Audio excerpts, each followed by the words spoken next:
वक्फे के बाद महताब दोबारा आपकी खिदमत में हाजिर है। सर, आपने एक लफ्ज़ इस्तेमाल किया, फ्रेजाइल बजट। तो ये फ्रेजाइल बजट आपको सर प्रोविंसेस का जो सरप्लस है उसकी सूरत में नज़र आ रहा है, या जो PDL ने रखा है उस वजह से आप इसको फ्रेजाइल कह रहे हैं? बहुत से वजूहत हैं। दो तो आपने कह दिया कि 600 अरब कहां से उठाएंगे आप उस पे पेट्रोलियम लेवी पर। जी सर। 570 अरब प्रोविंसेस कहां से सरप्लस देंगे, इसलिए कि मुश्किल से तो 125 अरब तक के बजट में अनाउंस हुआ है, कुल चारों बजट आप मिला लें। तीसरी तरफ आपने ये कहा है कि 250 अरब की प्राइवेटाइजेशन कर लेंगे। जी सर। और चौथी तरफ आपने ये कहा है कि हम आपके FBR के रेवेन्यूज में 24% इजाफा कर लेंगे। पहले क्वार्टर में इजाफा अच्छा इसलिए हुआ है कि इंपोर्ट का लेवल बहुत बढ़ गया है। जी सर। साल के एंड तक आपका इंपोर्ट का लेवल वही रहेगा जो इस साल एंड में रहा तकरीबन।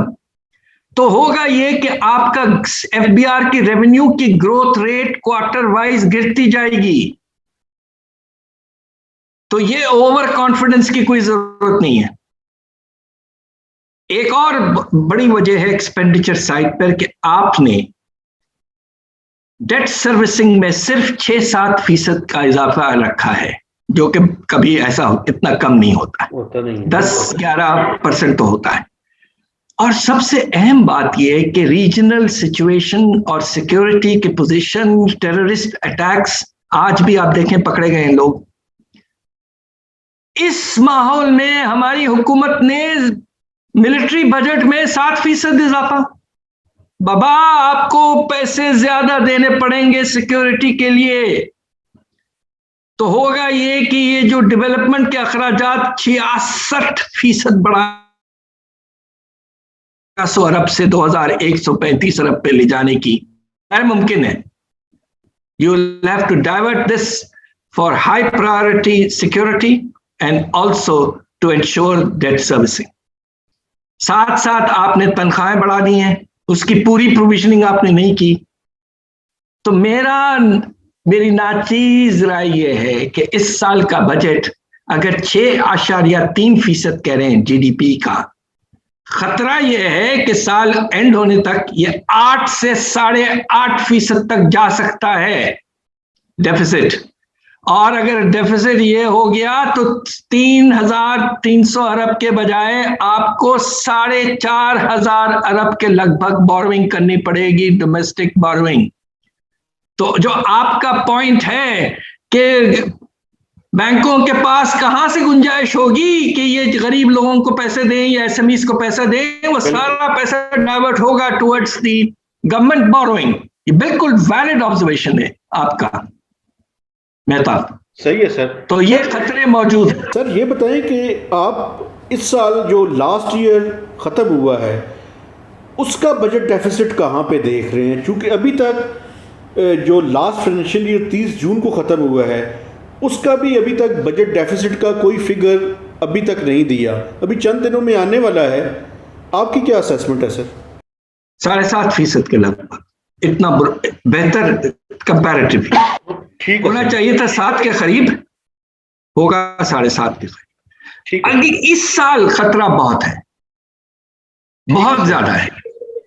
FBR का सर आप क्या समझते हैं, ये 5829 अचीव कर लेंगे?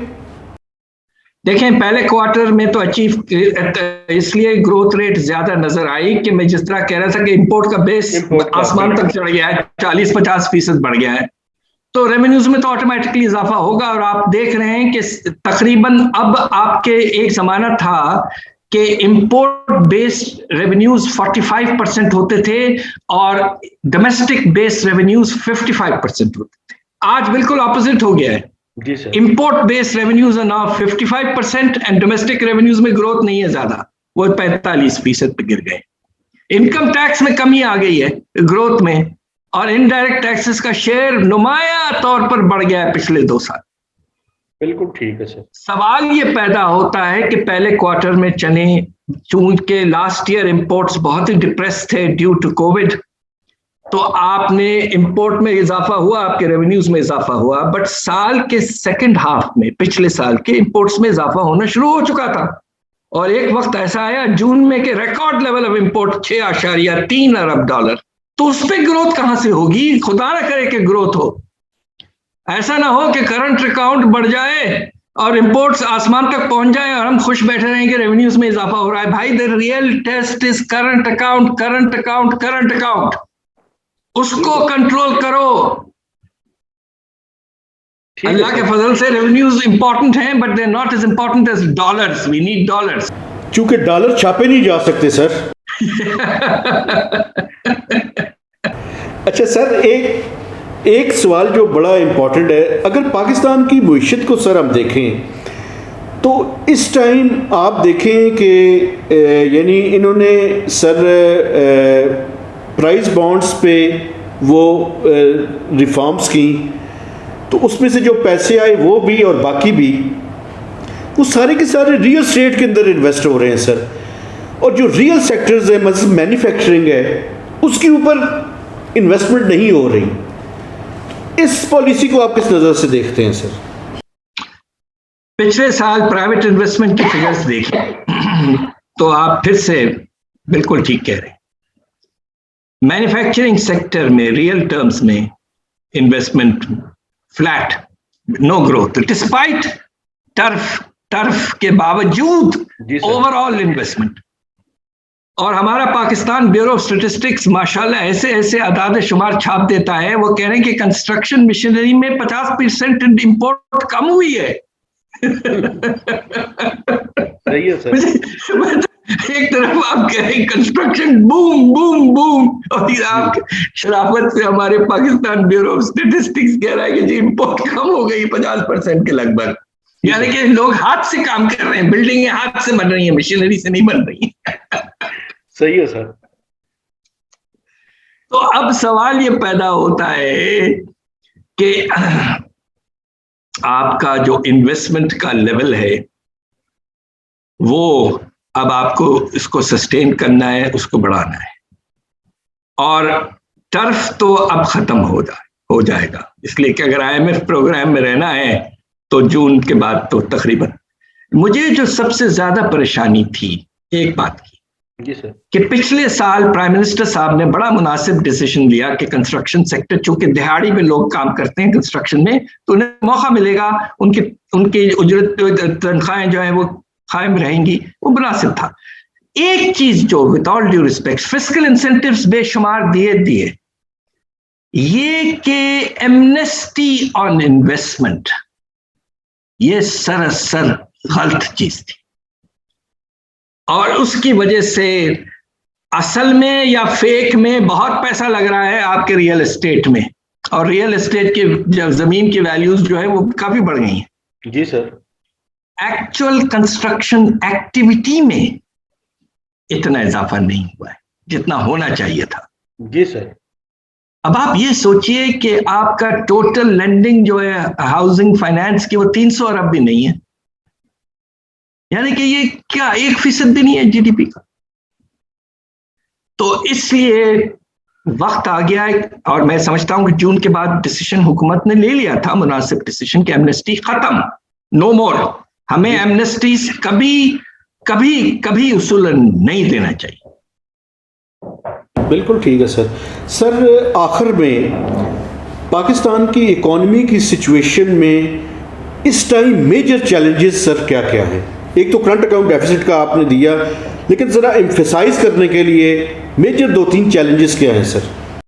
देखिए, अमर जो हुआ है नया एक लिहाज से बड़ा चैलेंज, वो है आपका करंट अकाउंट खतरा है, और साथ साथ जब आपकी डेट की रीपेमेंट में भी इजाफा है तो आपके एक्सटर्नल फाइनेंसिंग रिक्वायरमेंट्स में वाज़ेह तौर पर इजाफा होने का खतरा है। IMF हो या ना हो, you will have to find ways of financing this.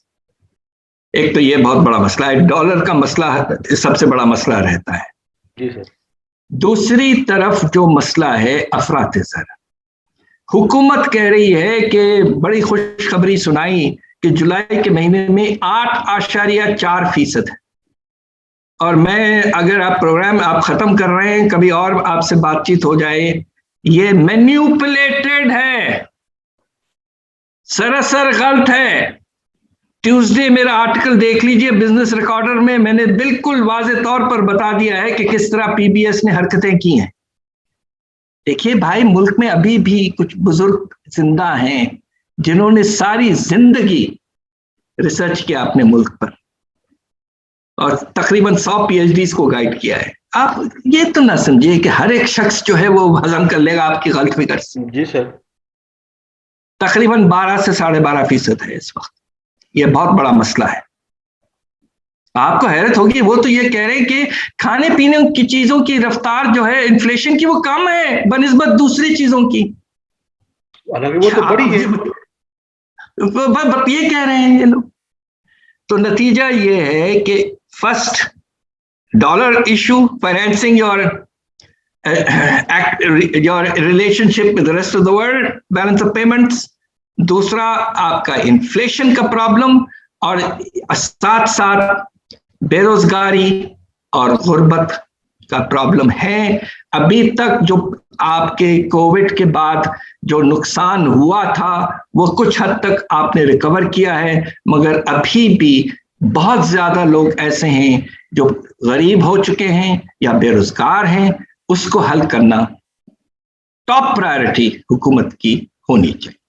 Sir एक आपसे ये इजाज़त दें, चूँकि ये बड़ा ही इम्पोर्टेंट है, इन्फ्लेशन की सर जो POL की प्राइसेस और फिर फूड की प्राइसेस जो इंटरनेशनल मार्केट से रिलेटेड हैं उनको सामने रखते हुए तो सर ये कहा जा सकता है कि कम से कम आइंदा 6 महीनों में इन्फ्लेशन ने नीचे नहीं आना, अगर ये मैनिपुलेशन ना करें।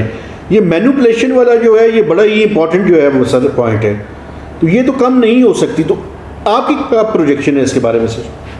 मेरा अंदाजा बिल्कुल वही है, और मैं आपको ये कहना चाहता हूँ मेहताब कि आपने जैसे कहते हैं ना कि आप लोग जो हैं, आपका जो काम होता है वो जमीन पे ग्राउंड लेवल पे आप काम करते हैं, आपको असल चीजों का पता होता है, और आपका जजमेंट थ्रू आउट जो बातें आपने की हैं मैं largely agree with them. Yes, अफसोस से कहना पड़ता है कि असल में खतरा यह है कि इन्फ्लेशन रेट फिर से डबल डिजिट पे चले जाएगा, और हो सकता है कि 12% हो या थोड़ा उससे भी कम या ज्यादा हो। 8% गलत है।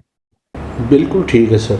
Sir ji thank you very much, आपने टाइम दिया sir, and I really enjoyed. और आपको मैं बताऊं, आपसे जब भी बात होती है सर हम कुछ ना कुछ सीखते हैं। थैंक यू, मेहरबानी। और मैं एक बात आखिरी में कहता हूं, आप जैसे लोग, मेहताब, हमारा वो जो है शाहबाज वगैरह, आप लोग हैं जो बहुत बैलेंस्ड और सलीके के साथ इकोनॉमिक रिपोर्टिंग कर रही हैं।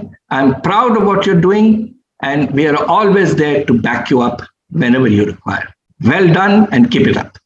Thank you very much sir, बड़ी मेहरबानी सर। थैंक यू जी, खुदा हाफिज। खुदा हाफिज। ओके, अल्लाह हाफिज।